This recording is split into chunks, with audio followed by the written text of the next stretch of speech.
Old man Cree finds a weird golden device. He turns on the switch, and it stretches out 6 legs at the bottom. Right after that, its legs insert directly into his skin.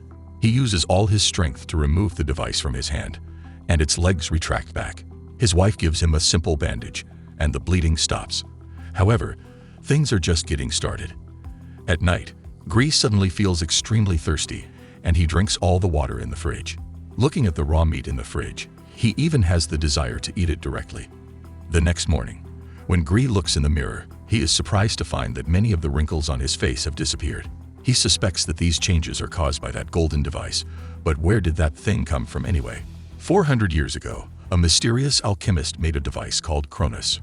With proper use, it can give people eternal life.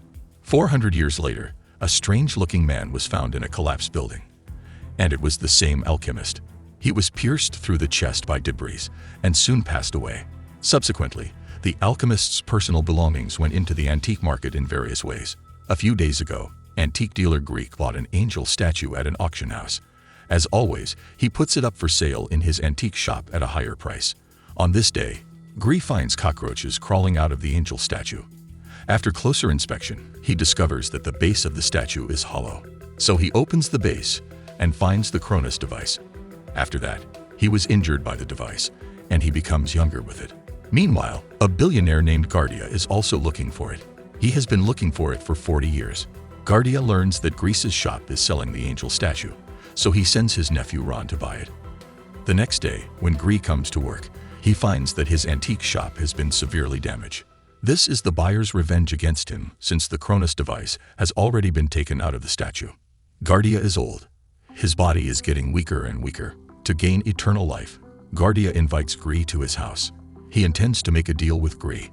Gardia takes out the alchemist's notes and tells Greek about the origin of the Cronos device. It turns out that there is a mysterious insect imprisoned inside the device. When the insect sucks enough blood, it will release a powerful substance that rejuvenates its user. The Cronos device must be used in a proper way. Otherwise, there will be unimaginable consequences. Gardia continues, saying that he is willing to share half of his wealth if Greek gives him the device. Greek refuses his offer. Back at home, Greek uses the Cronos device again. He is already addicted to it. Then he finds that the injuries the device left on his body heal in less than a minute, which means his body is getting younger. However, Gardia was right. Using the Cronos device does have side effects. The next day, Vri and his wife are attending a New Year's Eve party, and everything is going very well. Just then, a man at the next table suddenly gets a nosebleed, and Greek is surprised to find that he actually has a craving for blood. So he follows the man into the washroom. When the man leaves, Greek gets down and licks the blood that the man dropped on the floor. While Greek is enjoying himself, someone walks in, and then he is knocked unconscious. He wakes up to find himself kidnapped, and the kidnapper is Gardia's nephew, Ron. Ron asks him to hand over the Cronos device, but Greek refuses to do so. Ron doesn't want Gardia to get eternal life anyway, because then he won't be able to inherit Gardia's wealth. So Ron knocks Greek out again, puts Greek in the car, and pushes the car off the cliff.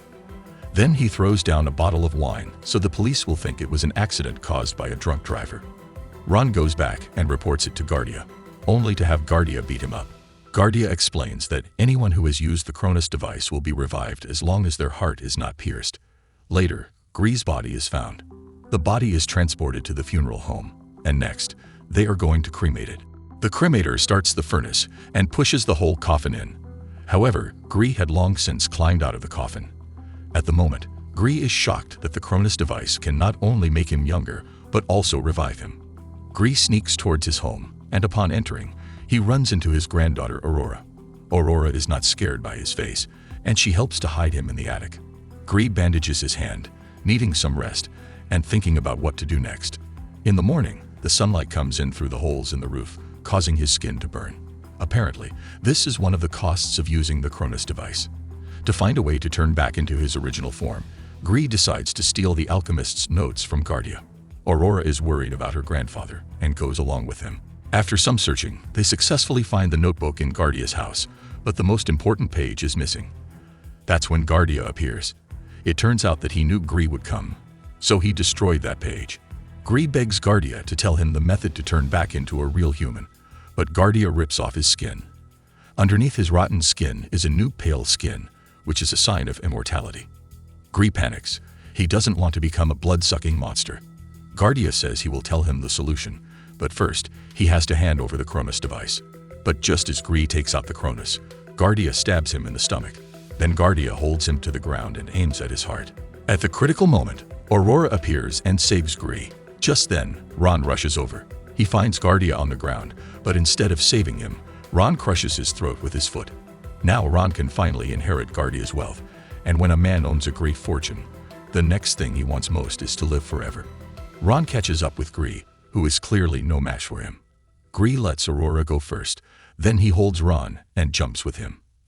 After a while, Gree comes back to life and finds that his craving for blood becomes even stronger. He doesn't want to be controlled anymore, so he painfully destroys the Cronos device. Back home, Gree dies in the company of his wife and granddaughter. They agree that if it wasn't for the Cronos device, he might have lived a few more years. I hope you're enjoying the content that I'm creating. If you like what you're seeing, please like, comment, and subscribe. And don't forget to tell me what I should fix or improve on in the future. Your feedback is greatly appreciated, and it helps me create better content for you. Thanks for your support.